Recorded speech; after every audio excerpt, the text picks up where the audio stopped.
it's really significant that you understand. You have not tell us how you're going to stop the violence against us. You have not told us how you're going to stop the killing of our people. You have not said how we can be sure that we can walk the streets safely and not being stopped. So, Chief Raymer, we do not accept your apology. Well, the data is in and it's very clear. Toronto police, they discriminate against black people. Hey, welcome to News You Can Use. I'm your host, Brandon Gomez. I'm Devon Banfield. And we are going to break down a groundbreaking piece of data that really exposes how police treat people of color in the city of Toronto. And proves what activists and people of color have been saying this entire time. Yeah, now before we go any further, I need you to do a few things like subscribing to this channel, tapping that notification bell, follow us across all of our social media. The details are in the description below, and don't forget to like this video. The city is still, I would say, in shock. Some people in the city are in shock. Other people now feeling validated, especially black people. This is no surprise. No, right? It's not. We've talked about this and it's a lot of people's show. Lived experience, including people that we've had on the show. And so many times when they revealed their experiences, they are often met with gaslighting. Are you sure it's about race? What did you do in the situation? Could you have done anything better? But this data, which was compiled over the course of 2020. Yes. And how many interactions are we talking about? About 900. Okay. This is groundbreaking data revealed that, yes, in fact, police overused force, used more force against black people than white people and any other group in society. Whether they believe they had weapons or not. Black people were more than twice as likely as their white counterparts to have police pull a firearm on them when police believed that they were unarmed, so police didn't even think they had a weapon. That is crazy. So when we're looking at the actual breakdown of the city of Toronto, right? The city of Toronto demographics, black people make up less than 10% of the population. Less than 10%. But listen to this. Across all of the data that was compiled, black people were almost 4 times more likely to face police force than their share of the population. Meaning that while black people made up 10% of the population, 40 to 50% of the time when police used force against people, it was against black people. Why?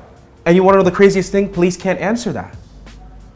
They can apologize. They can apologize. But they can't tell you why. In fact, let's run the clip on the apology. And on behalf of the service, I am sorry, and I apologize unreservedly. And I think what's so interesting is rather than address the data, the concerning data, the first news conference they had was, we're going to apologize. Do you know what that does? It changes the narrative of the story. Rather than actually facing the fact that we live in a city which proclaims diversity is our strength, when in fact, it really is discrimination is our strength.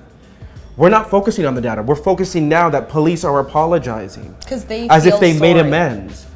But making amends doesn't fix the fact that how many lives have been ruined, how many people's perception and relationship with the police have been ruined because of these interactions. How many children and adults have been traumatized because of the color of their skin by the people who are paid and hired by taxpayer dollars to serve and protect. And this is what we heard from activists who addressed the police when they apologized. Take a listen to this clip. We have been calling for defunding. We have been calling for having that funds be divested to communities to create sustainable housing, to create sustainable community resources and services by the community to support communities. None of that has happened. What have we witnessed? An escalation in policing budget, a deployment of more police to communities in the form of community policing, which we have already said does not work. In fact, it puts us more at risk. Okay, Dev, I want to go through more of the stats, the highlights from this data. 100%. So obviously we know that the police force is disproportionately used against black people, but it's not just black people, right? We understand that this impacts all communities of color, and black and indigenous people in crisis were nearly twice as likely to have force used on them. And on top of that, nearly a third of all indigenous people who were arrested were also strip searched as well. This is a big problem. And a big problem that we've known about for a long time. Yes, I'm glad you emphasized that point.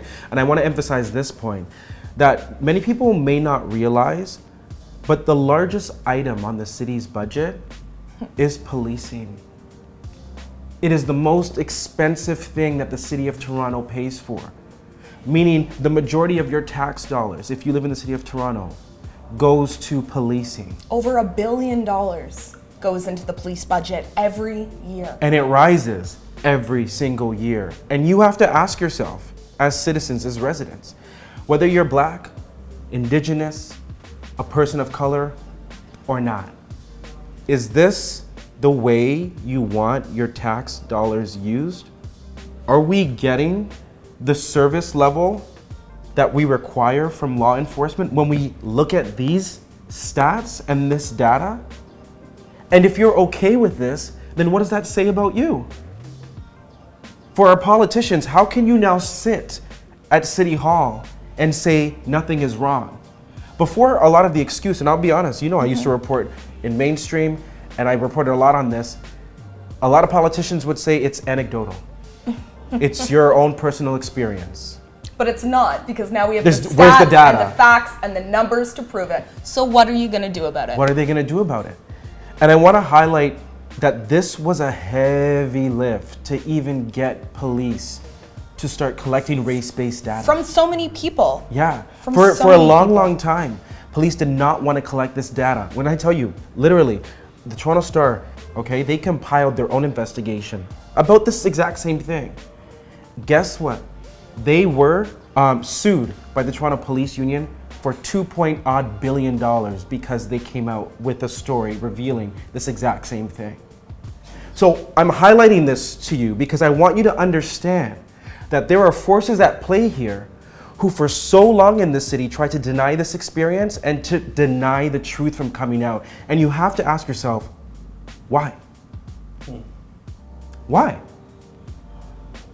While you ask yourself that, let's give the flowers to the people who pushed to make this Yes. happen, because there were some very strong Black women and activists who pushed police to get to this point, to accept that race-based data needs to be collected, and to get them to understand the amount of data that needs to be collected. So let's list off some of their names. Yeah, Professor Beverly Bain being one of them. She was at the press conference yesterday, took the mic and spoke out against it, saying that the Black community does not accept this apology. We also want to highlight Dr. Charmaine Williams, Andrew Lee, and Dr. Natisha Massaquoi.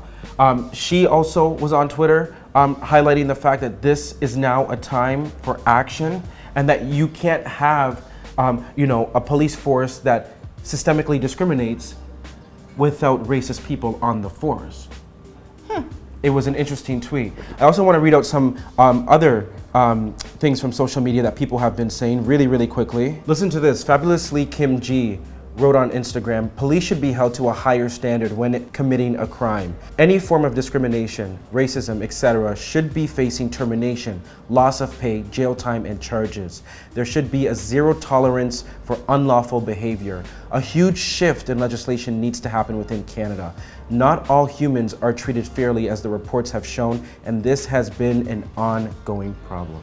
JMJ Reid said, I'm not surprised. An apology without change means nothing. This is not news to Black people. This is what we live. This is what we've been saying for years. To me, this is news for all the people who never believe it when we were saying it, because our words and lived experiences mean nothing to a lot of people. Powerful comments. We want to hear how you're feeling about this data. Let us know in the comment section. And what actions do you want to see the Toronto Police take to change the systemic discrimination that has been ongoing in this city? Thanks so much for watching. Hey BG Squad, thanks so much for checking out our channel. And listen to this, we have more great content for you, like this video right here and this video right here. By the way, don't forget to subscribe to this channel right now and tap that notification bell.